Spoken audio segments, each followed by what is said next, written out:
Hey guys, welcome back to my channel. If you're new here, my name is Tanya, and today I'm going to do a reaction video for you. This video was actually suggested to me in my Discord by my resident Kiwi. I have one Kiwi in my Discord, and he suggested this video called 10 Ways Living in New Zealand Changed Me Forever by a channel called Curls, and I've never heard of this channel before. Never seen him, but yeah, we're gonna check this out together and see and just see how living in New Zealand changed him. I'm not sure where this guy is originally from, so I guess I'll wait and hear his accent and figure it out. But yeah, let's go ahead and let's get started on this. I'm used to doing like the Australian ones, so I'm curious to see if there's much difference between like Australia and New Zealand, if there's like differences in living there. I don't know if this guy's ever been to Australia or not, but compared to other videos that I've seen, but I'm curious. Okay, here we go. 10 ways that living in New Zealand for the last 4 years have changed me as a person. Okay, so he's British. 1. Don't sweat the small stuff. Now, obviously, like anywhere in life, of course, there are some daily stresses and strains that annoy you and wind you up. But genuinely, since living in New Zealand for 4 years, I've learned just to chill out a little bit. And now I know you can't get too chilled, and there are some things you definitely have to pay attention to in life, but living in New Zealand has just made me a more relaxed person. It's made me not to fret and not to worry as much as I used to back in London. New Zealand. Okay, so yeah, it's a lot like Australia, where it's a much more laid back, chill kind of vibe. I would say compared to like he said, London, or maybe anywhere in the UK, and anywhere like in America, everything is so fast paced and just go, go, go, and stressful and expensive. And yeah, I'm sure it's way more laid back in New Zealand and Australia.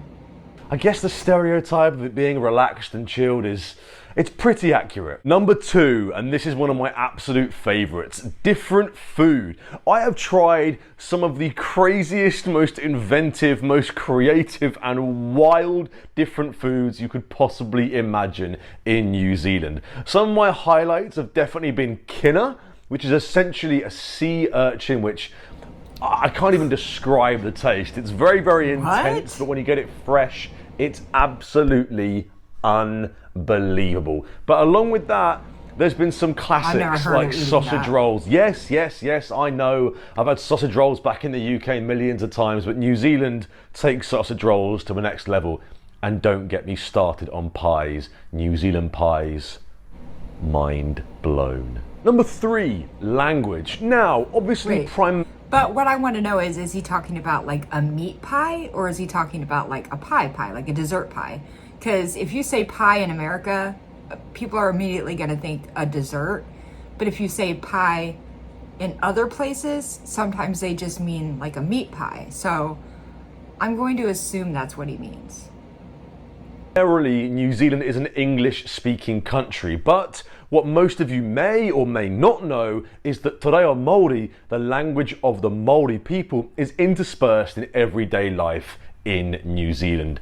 Personally, I think it's incredible. It's exposed me to so many other words, so many other concepts and meaning. And it's a high context language, meaning that a word or a phrase can have so many different meanings depending on the context. For example, kia ora can mean hello, it can mean welcome, it can mean thank you.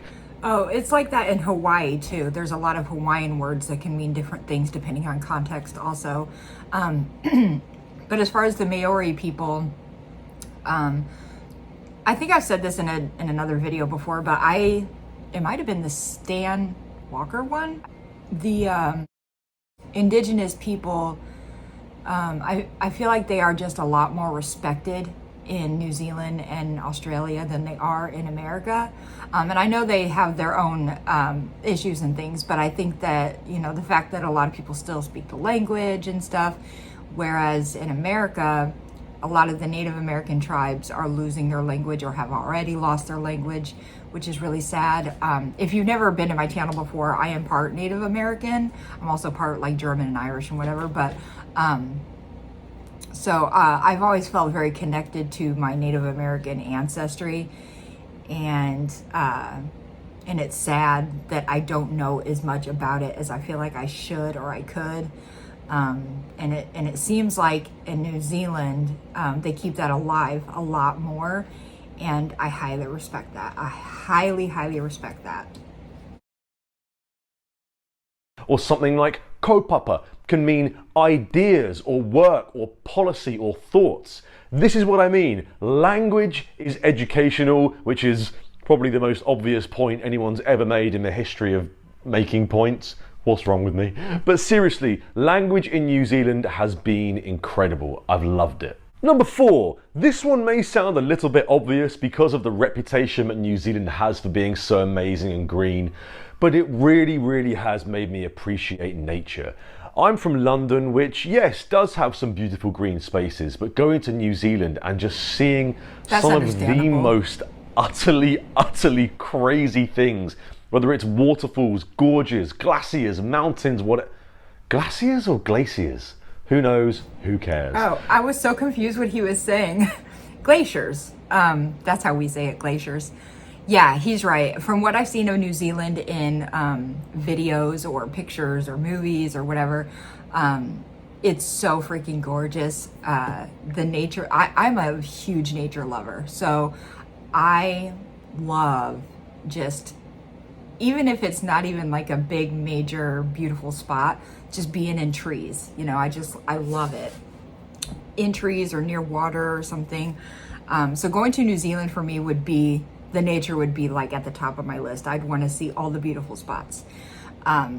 So yeah, especially, I mean, I've never been out of the country. I can't say anything from firsthand experience, but from what other people have said, one of my best friends is from England actually. And there's just not as much beauty there. You know, there is beauty, but not as much as like America or New Zealand or Australia, you know.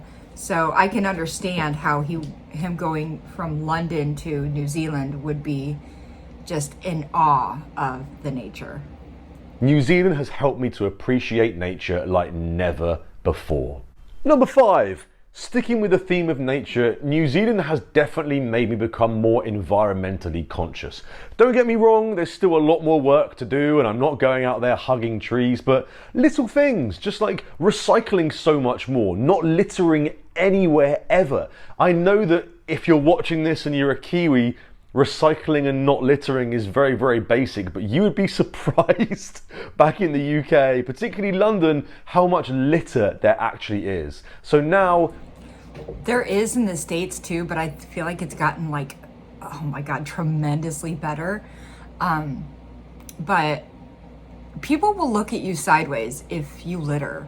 And nobody, I mean, I can't say nobody, but most people are pretty like annoyed by it or frustrated by it or disgusted by it. Like if I see somebody throw out something out their window while they're driving, it pisses me off so bad. Honestly, I will walk a very, very, very long distance to keep something in my pocket just to find a bin. As I said, I know it sounds like a very basic point, but I appreciate, respect, and value the environment so much more. Number 6. This was a big one for me. This was a big one for me. DIY. Kiwis are a nation of hard workers, a nation of grafters. And to be honest, you know, whenever I had anything wrong with any flat or house or apartment that I lived in, I'd call someone up, usually my dad, sorry dad, and I'd get them to help, I'd get someone to do it for me. But in New Zealand, I've just learned to fix things, whether it's something like changing a light bulb or wrapping some duct tape around something. I know it sounds so juvenile. I'm confused though, because like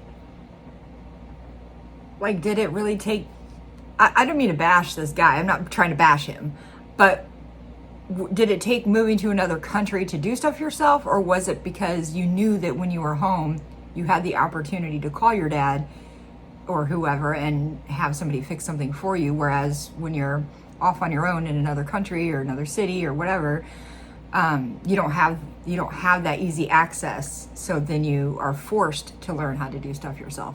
I feel like he could have learned to do stuff anywhere he moved to. You know, there's a lot of DIY in America as well. I'm sure there's DIY kind of anywhere. But that's my 2 cents on that. And ridiculous, but genuinely for me, New Zealand taught me not to be afraid to fix things yourself. I know, it sounds ludicrous, but New Zealand made me into a little bit of a DIY guru. Number 7, controversial, very controversial. Christmas in summer. I used to think that Christmas in summer was something of a hat on a hat. Christmas is great, summer's great. Do we need to combine the two? The answer is yes.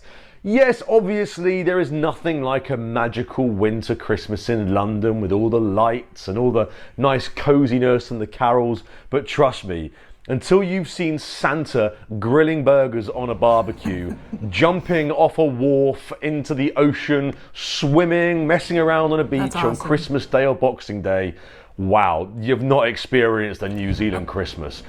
A lot of people don't know this. Americans don't celebrate Boxing Day at all. It's on our calendars, just like any holiday is written on our calendars. Any holiday from any country, it's all written on our calendars. And that is one of the ones that, as children growing up, I don't think this is just a me thing. I'm pretty sure this is kind of all children in America grow up seeing Boxing Day on December 26th. And I think we all kind of collectively thought it had to do with boxing the sport because we don't celebrate it. And that's where our mind goes. That's where my mind went. I thought it had to do with the sport most of my life. Trust me, it took me a couple of years to come round to it, and obviously I have some extremely happy memories of a London Christmas, but Christmas in New Zealand, it's like nothing on earth. Number 8.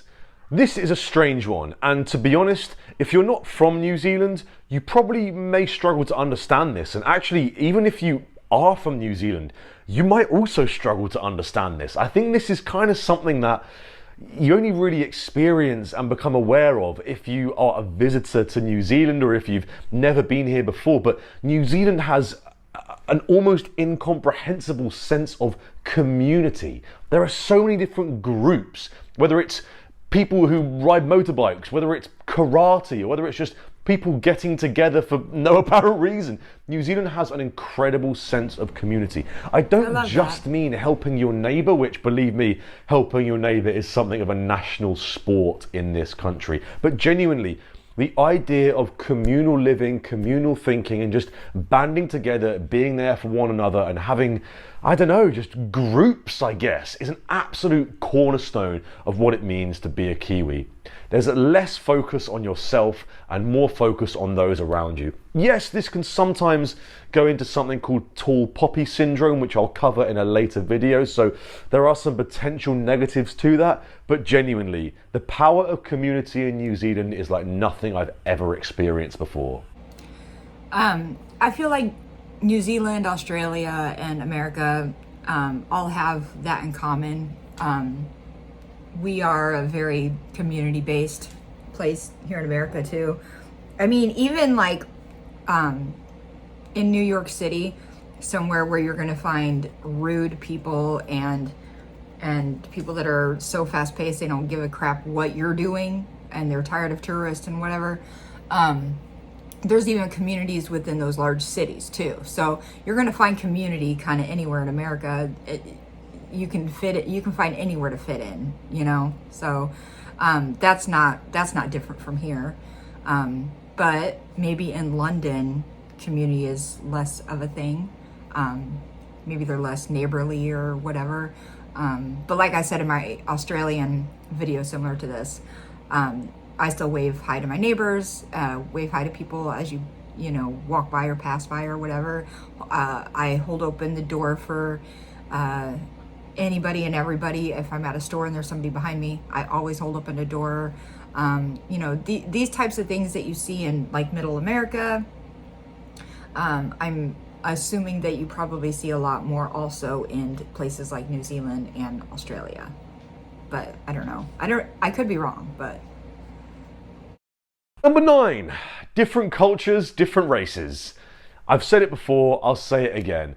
Maori, absolutely incredible. People from Pacific Islands. Did you know there's more people from Samoa in Auckland than there are in Samoa? Yeah, it's amazing. I heard that. I've been exposed to so many different races and cultures in New Zealand, and it's just been incredible. It really has. It's been so educational for me. And yes, I know I sound like the typical white guy going, oh, look, there are different races around the world. But seriously, I grew up in Europe, I grew up in London, I grew up in an incredibly multicultural society. But I came to New Zealand. I think there's also a lot of Samoans in like Hawaii and like the California area. And my mind was expanded even further. Whether it's food, culture, traditions, or just the way people are, coming to New Zealand taught me about cultures and races and different types of heritage that I had absolutely no clue about. And for that, I will be forever grateful and forever a better, more educated and well-rounded person. So thank you. Kia ora. And finally, number 10. This one's, again, a little bit controversial, but by being in New Zealand, I actually learned a heck of a lot about my own country, the UK. Not all of it good. Let's leave the less controversial stuff for perhaps a different video, but I will say one thing. In New Zealand and Australia, they like to refer to people from the UK as whinging poms. That's right, whinging poms. We're called poms because it stands for Prisoner of Her Majesty or His Majesty now. I've heard poms. But yeah, I think I have noticed that people from the UK do tend to whinge quite a lot. Maybe that's because we're set in our ways, and then when we do go to a new country, things aren't quite as we expect. But harking back to my first... What does whinge mean? Like, I guess I don't really understand what whinge means. Am I stupid? Point about chilling out, I definitely learned that people from my own country love them as I do, proud of them as I am. We do have a tendency to be a little bit complainy. So my message to my fellow Brits, UKers, Londoners, Poms, whatever you want to call us, take a leaf out of the Kiwis book and just chill out and go with the flow. So there we have it. 10 ways that living in New Zealand has changed me. Right now, I'm actually on holiday and I'm coming back to New Zealand in a couple of months' time and I cannot wait. If I've been changed this much after 4 years, well, who knows what the next 4 has got in store. 4 or 40. See you on the next one. Kia ora. I like this guy. Thank you so much for the suggestion because I did learn some stuff in this video for sure, and I really like this guy. I was expecting when I heard him first start talking, when I heard that he's from the UK. Like I said, my best friend is from England. I'm not like bashing on people from the UK, but they are usually not so jolly like this guy and super positive and upbeat, and you know, they are usually a little bit more stuffy or quiet, you know? Not all of them, but I guess stereotypically those are the type of people that you see. So I really appreciate that this guy is all happy-go-lucky, and you know, you can tell he's extremely happy in New Zealand. I'm very happy for him. But I definitely do want to check out more of his videos. I do really like this guy. So I'm gonna add him to my repeat list. So if you have any suggestions for other really good videos that he has done before, go ahead and let me know in my comments and I will check those out. But yeah, that's gonna do it for this video. If you guys enjoyed it, please hit like, subscribe if you haven't done that yet, and I'll see you next time.